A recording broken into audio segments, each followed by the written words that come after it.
दोस्तों, इस लॉकडाउन के समय में हमारा एक 90 दिन का प्लान है, वो भी हिंदी साहित्य वैकल्पिक विषय को लेकर के। इसके बारे में डिटेल इसमें जानकारी यदि आप चाहते हैं तो वो डिस्क्रिप्शंस में लिखे हमारे व्हाट्सएप नंबर पे मैसेज कर सकते हैं। फिलहाल हम अपने उस 90 दिन के प्लान को डिस्कस कर लेते हैं। सबसे पहले हिंदी साहित्य वैकल्पिक विषय की सिलेबस की व्यापक समझ। शुरुआत यहीं से होती है। हमें दोनों पृष्ठ पत्र के पाठ्यक्रम को अच्छे से समझना है। सिलेबस के एक पाठ्यक्रम या एक प्रश्न पत्र को दूसरे प्रश्न पत्र से लिंक करके ही पढ़ना है, क्योंकि प्रश्न पत्र एक में जो है काव्य साहित्य या गद्य साहित्य का इतिहास दिया हुआ है और फिर उसके दूसरे खंड में कहीं फिर उनसे रिलेटेड रचनाकारों के बारे में भी उल्लेख है। इसलिए पाठ्यक्रम का लिंक एनालिसिस हम अपने सिलेबस के माध्यम से करेंगे, लेकिन कहने का मतलब बस इतना है कि जो हमारा पेपर 1 है और जो हमारा पेपर 2 है वो एक दूसरे को लिंक करके पढ़ना है।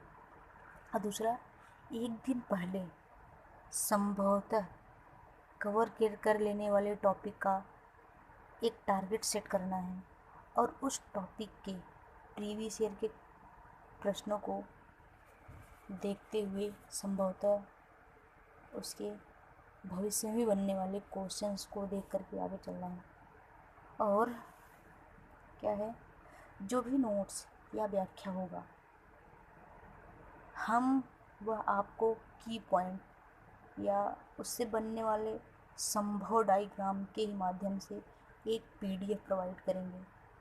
और बहुत कोशिश हमारी यही होगी बहुत लंबे पेज का ना हो, क्योंकि मार्केट में तो बहुत सारे नोट्स हैं।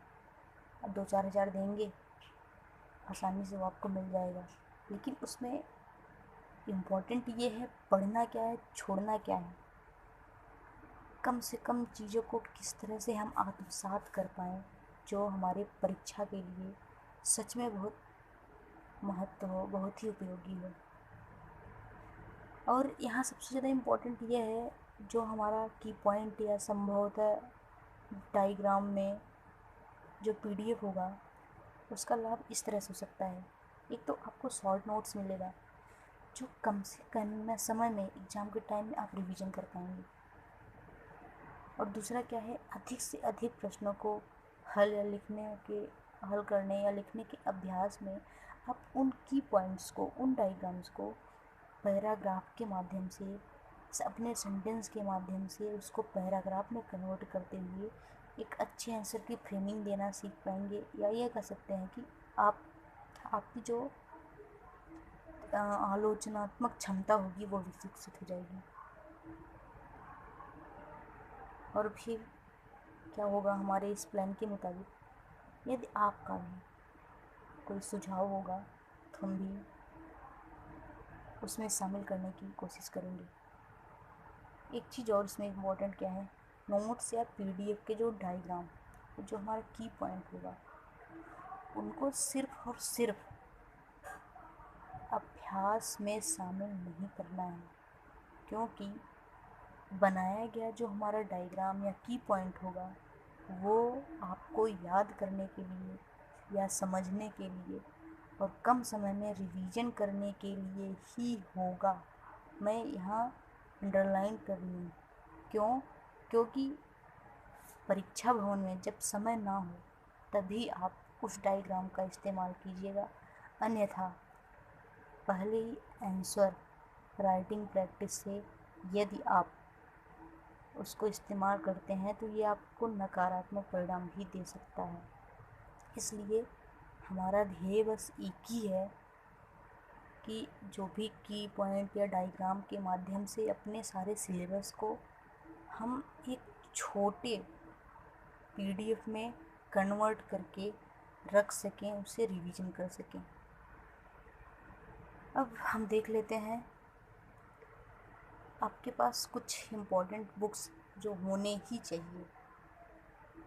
उसमें है प्रेमचंद की सर्वश्रेष्ठ कहानियाँ, प्रेम मंजूषा, एक दुनिया समानांतर, राजेंद्र यादव। तीसरा उपन्यास महाभोज, मन्नू भंडारी।